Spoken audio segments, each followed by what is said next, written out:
Assalamualaikum warahmatullahi wabarakatuh.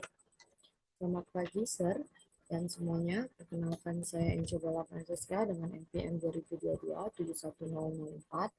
Di sini saya akan mempresentasikan hasil dari laporan PPL saya yang bertempat di SMK Negeri 4 Palembang, terlaksana di tanggal 5 Januari sampai dengan 13 Maret 2026. Baiklah, sebelum kita masuk ke inti pembahasan, berikut ini adalah poin-poin yang akan saya bahas pada video kali ini. Yang pertama itu adalah latar belakang dari kegiatan PPL, tujuan dan manfaatnya, kemudian waktu dan tempat pelaksanaan, masalah dan faktor yang saya alami selama PPL, kemudian solusi atas masalah tersebut, kemudian yang keenam itu kesimpulan dan saran, kemudian yang ketujuh itu dokumentasi kegiatan.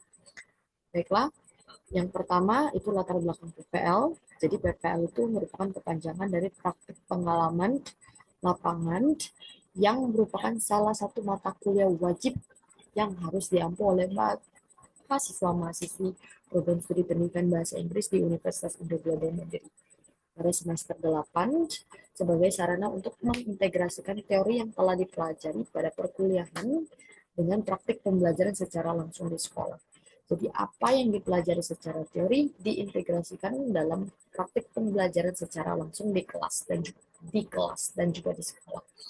Melalui kegiatan PPL ini, harapannya mahasiswa dapat memperoleh pengalaman nyata dalam menyusun perangkat pembelajaran, melaksanakan proses pembelajaran, belajar mengajar, mengelola kelas, melakukan penilaian atau assessment, serta dapat berinteraksi tidak hanya dengan siswa, tetapi juga dengan seluruh warga sekolah, termasuk guru dan juga staf-staf. Pengalaman tersebut atau pengalaman PPL ini dapat menjadi bekal penting bagi mahasiswa tentunya sebagai calon guru di masa depan guna membentuk 4 kompetensi calon guru yaitu pedagogik, bagaimana cara memahami karakteristik siswa, profesional, sosial, dan juga kepribadian. Kemudian lanjut ke tujuan dan manfaat PPL. Untuk tujuan PPL sendiri, mohon maaf, itu belum saya ubah. Yang pertama itu adalah mengimplementasikan teori pembelajaran ke dalam praktik mengajar di sekolah seperti yang sudah saya sampaikan sebelumnya. Kemudian yang kedua itu adalah mengembangkan empat kompetensi guru, pedagogi, profesional, sosial, dan juga kepribadian. Yang ketiga adalah melatih kemampuan menyusun perangkat pembelajaran seperti RPP atau modul ajaran dalam kurikulum mereka, melaksanakan pembelajaran, melakukan assessment atau juga evaluasi pembelajaran. Kemudian yang keempat adalah memberikan pengalaman nyata tentunya bagi mahasiswa dalam menghadapi berbagai kondisi atau permasalahan di lingkungan sekolah. Kemudian untuk manfaat PPL maksud saya bagi menjadi tiga, yaitu manfaat bagi mahasiswa, manfaat bagi sekolah sebagai mitra kerja, dan manfaat bagi universitas. Untuk manfaat bagi mahasiswa sendiri yang saya alami, tentunya yang pertama itu dapat mengembangkan empat kompetensi guru tadi sebagai calon pendidik di masa depan melalui kegiatan belajar mengajar. Kemudian yang kedua yaitu meningkatkan keterampilan profesional, baik itu dalam merencanakan, melaksanakan, dan mengevaluasi pembelajaran. Kemudian yang ketiga itu melatih kemampuan saya dalam beradaptasi dan bagaimana cara menyelesaikan permasalahan atau problem solving. Kemudian lanjut masih di manfaat PPL untuk sekolah sebagai mitra kerja sendiri itu tentunya dapat membantu pelaksanaan kegiatan pembelajaran maupun aktivitas akademik lainnya di sekolah. Kemudian yang kedua yaitu menjalin kerjasama atau tali silaturahmi antara sekolah sebagai mitra kerja dan juga universitas guna untuk meningkatkan mutu pendidikan. Kemudian untuk universitas itu sendiri, yang pertama itu memperkuat kemitraan dengan sekolah sebagai mitra kerja tentunya. Kemudian yang kedua menjadi bahan evaluasi untuk meningkatkan pembelajaran dan pelaksanaan program PPL di masa mendatang. Jadi bahan evaluasi untuk program PPL di masa mendatang, di masa depan. Kemudian, kemudian kita lanjut ke waktu dan pelaksanaan PPL. Mohon maaf tidak saya ubah lagi. Untuk waktu dan pelaksanaan PPL seperti yang sudah saya mention sebelumnya di awal, itu dilaksanakan di SMK Negeri 4 Palembang. Saya tergabung di tim di SMK Negeri 4 Palembang dengan fokus atau kelas yang saya ajar, kelas yang saya dapatkan itu di 10 TKR 2 atau 10 teknik kendaraan ringan 2 dengan waktu pelaksanaan itu tertera di tanggal 5 Januari sampai dengan 13 Maret 2026. Jadi kurang lebih sekitar 2 bulanan. Kemudian untuk guru pamong saya sendiri di sekolah, saya bersama dengan Sir Anwar Pusponegoro SPD dengan DPL saya, besok lapangan saya yaitu Ibu, maksud saya Mem Nike Anggraini SPDN. Kemudian ini ada profil singkat mengenai sekolahnya. Ini Sir bisa lihat nanti di lampiran bagian belakang saya, sudah saya lampirkan, ini sekilas saja. Jadi SMK Negeri 4 Palembang berstatus sebagai sekolah negeri di Jalan Sersangsani nomor 1019, Kelurahan Talang Aman, Kecamatan Kemuding, Kota Palembang, Sumatera Selatan. Oke, nanti bisa dilihat di lampiran saja, Sir. Kemudian lanjut ke masalah dan faktor. Jadi di sini saya membagi masalah yang saya alami selama PPL menjadi 3. Yang pertama itu adalah ini yang paling umum dan yang cukup sering saya rasakan. Yang pertama itu adalah kesulitan dalam penyusunan modul ajar.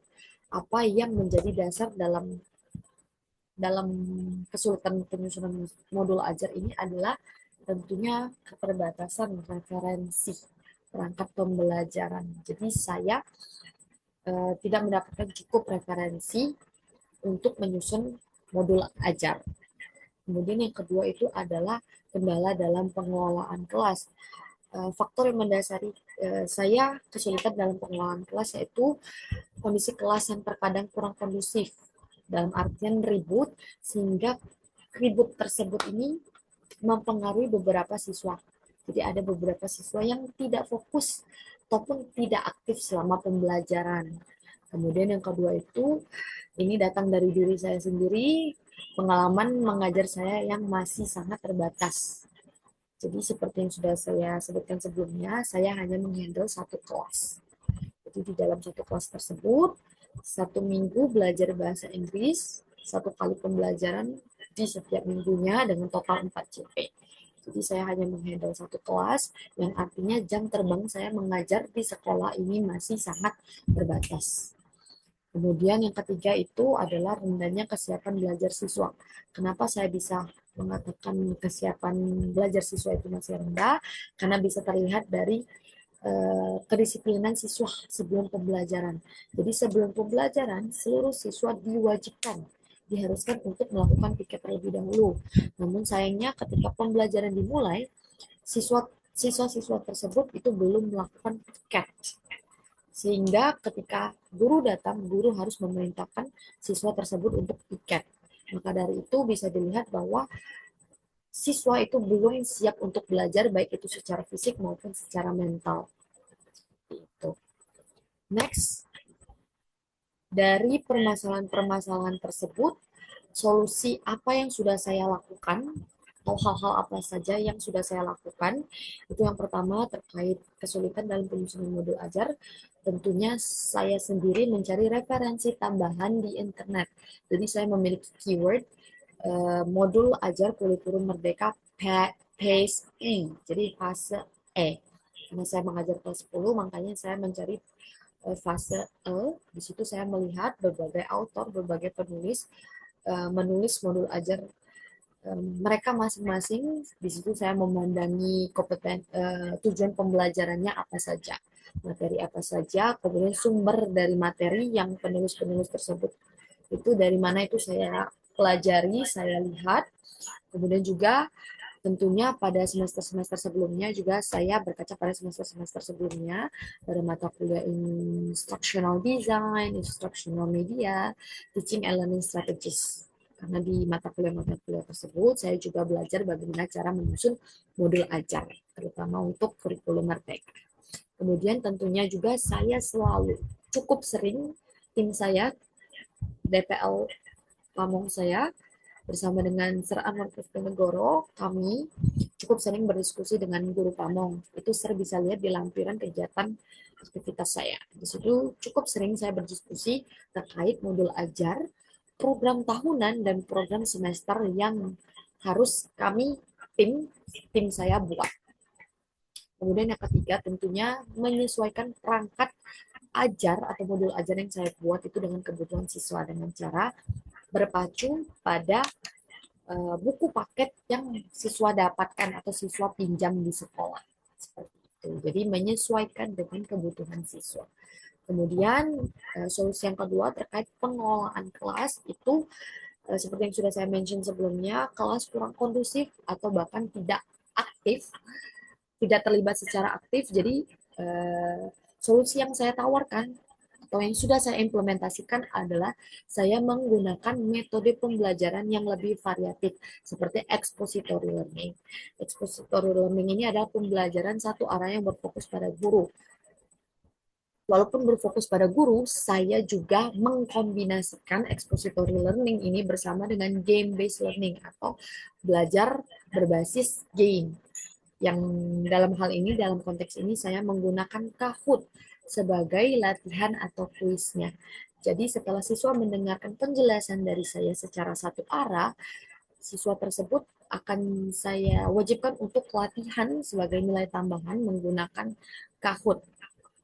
Oke, kemudian juga pada akhir pembelajaran atau sebagai ice breaking di kelas saya juga mengajak siswa untuk bermain game Simon Says seperti uh, materi sebelumnya itu saya bersama siswa itu belajar tentang verb kata kerja. Di situ saya menggunakan game Simon Says. Jadi semua siswa berdiri kemudian nanti akan mengikuti instruksi dari saya seperti contohnya Simon says jump, Simon says up dan lain Simon says walk, Simon says silent dan lain sebagainya, be silent dan lain sebagainya. Itu saya menggunakan metode game based learning juga selain Kahoot, ada juga game Simon says. Kemudian yang terakhir itu untuk pada materi prosedur teks itu saya mengajak siswa untuk praktek secara langsung, demonstrasi langsung bagaimana cara membuat teh, bagaimana cara membuat kopi, bagaimana cara membuat mie instan dalam bahasa Inggris. Di situ saya demonstrasikan terlebih dahulu step by stepnya cara membuat kopi, cara membuat teh, yang kemudian saya mengajak siswa untuk mempraktekkannya secara langsung di depan kelas. Jadi dengan 4 strategi pembelajaran ini, metode pembelajaran ini dapat membantu meningkatkan partisipasi keaktifan siswa selama pembelajaran seperti itu. Kemudian untuk terkait kesiapan belajar itu bagi siswa yang tidak melakukan piket sebelum pembelajaran dimulai itu saya selalu memberikan pengingat. Jadi sebelum pembelajaran saya akan memberikan waktu sekitar 15 menit, 10 menit untuk siswa melaksanakan kewajibannya terlebih dahulu yaitu piket. Kemudian bagi siswa yang tidak membawa alat tulis maupun buku, tidak memiliki buku, tidak mendapatkan pinjaman buku dari perpustakaan, itu selalu saya sediakan print out materi. Jadi saya selalu membuat materi dari berbagai sumber tentunya, kemudian saya print out. Saya print dan saya berikan kepada siswa. Jadi selain buku patokannya, siswa juga memiliki print out materi khusus dari saya. Yang tentunya juga saya buat berdasarkan patokan dari bukunya. Kemudian alat tulis bagi siswa-siswa yang tidak memiliki alat tulis, saya selalu membawa alat tulis tambahan untuk saya pinjamkan kepada siswa-siswa tersebut. Kemudian yang keempat yang terakhir itu pada akhir pembelajaran, lebih tepatnya pada saat perpisahan kelas, itu saya memberikan inventaris kelas berupa alat kebersihan dan juga alat tulis bagi seluruh siswa sebagai bentuk terima kasih sekaligus pengingat bagi siswa untuk disiplin, pembiasaan disiplinnya. Seperti itu. Kemudian lanjut,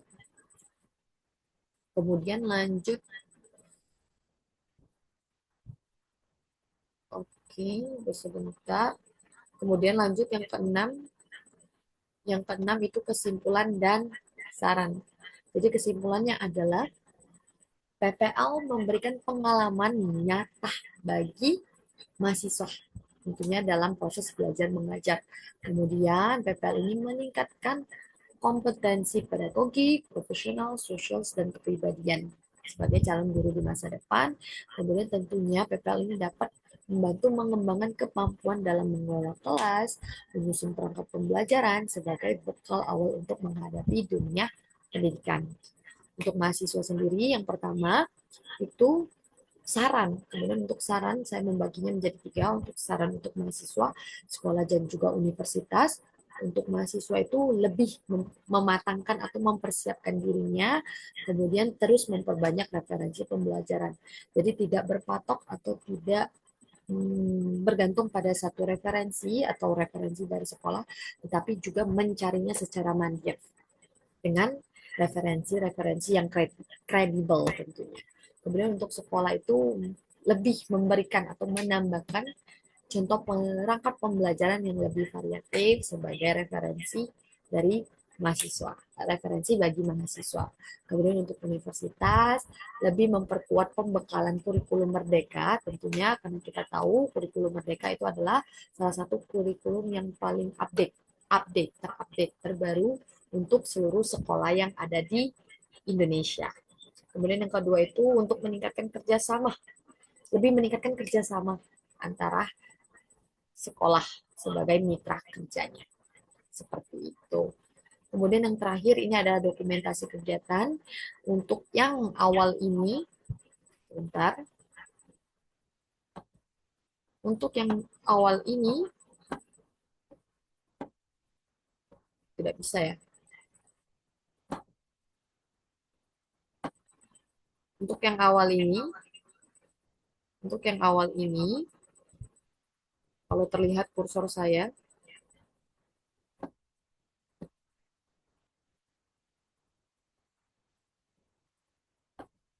oke, kalau terlihat kursor saya di sini, itu adalah pada saat pembukaan kegiatan PPL dilaksanakan pada tanggal 5 Januari 2026 di SMK Negeri 4 Palembang. Kemudian foto kedua yang di bawah ini adalah penutupan kegiatan PPL yang dilaksanakan 2 minggu setelah tanggal 13, yaitu bertepat di tanggal 1 April 2026, yang juga dihadiri oleh kepala sekolah dan para wakil kepala sekolah dan juga para pamong. Kemudian di samping kiri ini adalah saya bersama tim saya, Ime, Faiz, dan juga Sir Anwar.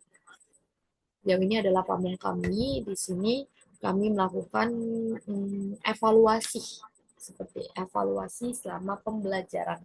Selama pembelajaran di kelas itu kami mendapatkan evaluasi dari Sir Anwar. Kemudian yang terakhir di pojok kanan ini adalah foto saya bersama siswa di kelas 10 TKR 2 pada saat penutupan kegiatan PPL. Di waktu yang sama, di hari yang sama itu saya juga melakukan perpisahan bersama dengan siswa yang di kelas 10 TKR 2 sebagai kelas yang saya ajar selama kurang lebih 2 bulan. Seperti itu. Oke. Oke, mungkin itu saja dari saya. Terima kasih banyak atas waktu dan perhatiannya. Saya akhiri. Wassalamualaikum warahmatullahi wabarakatuh.